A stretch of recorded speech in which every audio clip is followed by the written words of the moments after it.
Revival by Stephen King. Do I love it? I can't tell. Okay, I'm going to do this review just a little bit differently. I'm just going to talk about the book. I read this book in one setting. It's 405 pages. I was attempting to read one more Stephen King book by the end of the year. So I just set my ass on my couch and I read this book in literally a setting. I didn't get up. I started at page 1, got up at page 405. I don't know if that affected the review or not, because here we are. I finished this yesterday, and then I went through my afternoon, and then I woke up, and it's been about 26 hours, and I'm already forgetting characters' names.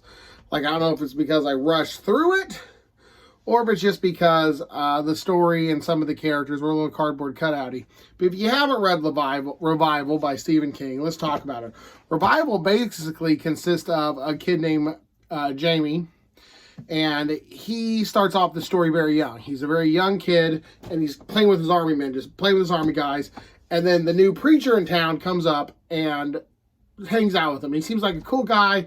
They kind of bond like the way we've bonded right away. And I thought that was cool. Then an event happens about 100 pages in that changes the preacher's views on like God, religion, and etc. So, I know you're thinking, that sounds like a pretty good plot, and that's a pretty chill plot. But I don't want to spoil what happens. Now,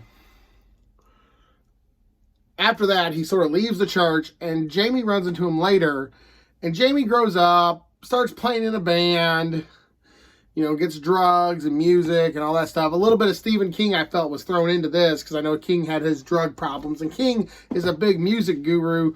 I really appreciate some of the stuff he puts into his own, like books and songs. Some of his like little blurbs are from song lyrics, which is really cool. There's a lot of that in Sleeping Beauties.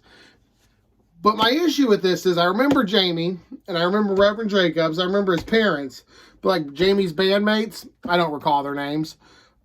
Jamie's first girlfriend, I do remember her, but every other girl after that, no. So the characters. I thought the characters in this particular book were kind of weak. Not like terrible, but some of the characters are just like thrown around. Like you get Jamie's family, you get the Reverend's family, and then you get people in your lives. But it's funny because early on in the story it says not everyone is supposed to be a main fixture in your life. Some people you see a gas station clerk once and you never see him again. You play a band, play night at a club, meet a girl, and you never ever talk to that girl again. You go and find a cute dude, hang out with a cute dude, and you never see that cute dude again. I mean, it's cool, no judging, but that's how I felt this book was to me. After less than about a day of after reading it, I'm already forgetting who these side characters were. Which is fine. That happens. You don't need to know. You don't need to remember who's the girl he hooked up with in the bar. You don't need to know that. So, I like to do reviews with plot. So this plot was kind of basic. It's about faith healing. And the preacher who leaves the church then goes to faith healing. Like in that episode of Supernatural, he gets like a little circus tent and does stuff there. The characters, forgettable. The side characters are forgettable. The main characters are awesome. Jamie's sister is one of my favorite characters in the story. But again, they go away real quick and then you don't hear from them again for a while. It's King, so the writing's on point. It's only 400 pages, which is kind of short for a King story.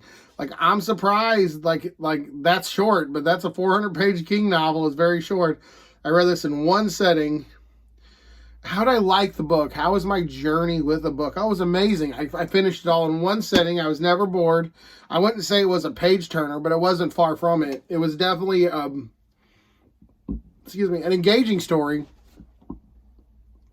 But the beginning was like the best, and then it got funky towards the middle, and towards the end there were so many Lovecraft references that I really appreciated that, and I like the whole lightning metaphors and stuff, so that was good. But this has been I'm trying to keep these reviews shorter, about 5 minutes, but this has been your boy Prue. Revival. B. I give it a B. It's a good story, but it's a great story. I enjoyed it all the way through, but the characters are cookie cutter and a little like cardboard cutouts. But the character and the premise, and there's some parts in this that you're like, oh shit, like it's a bit of a spoiler, but there's a sex scene in here in a cabin. I believe it's the first sex scene, and it is remarkably well written. There is a few like later on in life, like people having problems with like cancer and stuff, and that's a little traumatic given everything that I've been to way too many funerals this year. So any talk about death is extra traumatic to me. I've been through a lot. I think like 10% of my town is, oh boy, it's an epicenter here. But that's why I say you're home reading, right? Okay, it's awesome. But it's a B. Apart from some of the characters being cookie cutter, this could have brought up to an A if I remembered the characters. But if a day later you already forget half the characters, those characters weren't that great. But the plot was cool. Remind me of that Supernatural episode with the Grim Reaper. That's not what this is. And I really liked Reverend Jacobs. I really did. Or Pastor Jacobs. Or whatever the heck the denomination they are. That's been awesome. This has been Revival by Stephen King. Have you read it? What did you think? So a quick question though. I know a lot of people refer to stuff as King purism. Like, oh, The Stand, It, whatever, Shining, those are his best. What do you feel after 2000 is the top 3 King? That's my question. I'm going to do a video on that shortly. Stay creepy. Deuces.